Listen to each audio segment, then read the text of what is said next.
This is a great period drama, and I feel like most period dramas we see is always from like a white perspective. How important is it for you as a director in that you're telling stories that show narratives from people in the margins? There needs to be balance in everything we do, you know. As an entertainer, I think that it's important that, we get stories that come from Victorian times. Why not? We live in England, but we have a multicultural society. Let's see some history. People don't know what's a Yardie? Like, literally, what does that mean? And the film doesn't go out to explain that, but at least you get a real sort of in-depth look into West Indian culture, Jamaican culture especially, and then the Afro-UK experience especially. You know, that to me means that when people walk away from this film, love it or hate it, at least they would be like, I got a needle drop into the 80s. I see, reggae music, I see what that means now. I know what it feels like to go into a blues dance.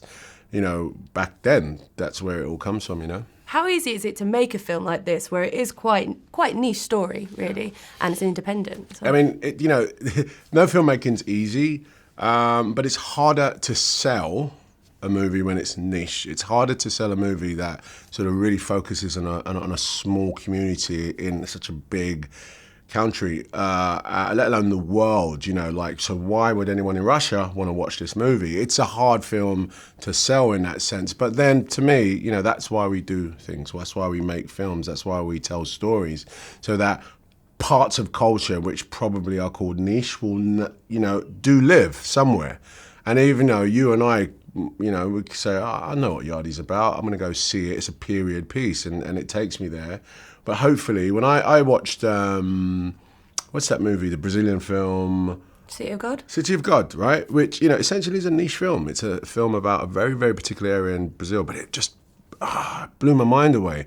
I know nothing about it, but I know a little bit more now. So that's why it's important, you know? Exactly. I suppose now that you're out of MCU, it makes it so much easier for you to do this. Is this what you want to do now? Is directing kind of, I suppose it's kind of leveling up, like... What's MCU? MCU, Marvel Cinematic Universe? Oh, right, okay, yeah.